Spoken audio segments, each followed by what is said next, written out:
থেকে কষ্টে ভুগে বিএড ডিএড স্টুডেন্টরা, তাদের তো অর্ধেকই জীবন পেরিয়ে যায় লেসন প্ল্যান করতে করতে।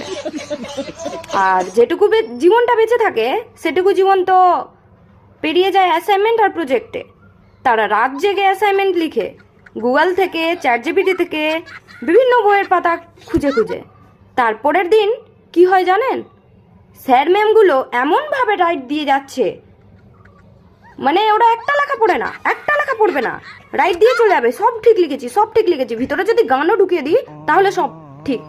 ভিতরে আলতু ফালতু যেটাই লিখেন না আপনি, শুরুতে যেটা টপিক দিয়েছে ওটা লিখে দিবেন, শেষে যেটা আছে ওটাই লিখে দিবেন, মাঝখানে যা লিখেছেন ওরা একবারও দেখবেও না। সত্যি কথা বলছি, এটা আমার সাথে হয়েছে।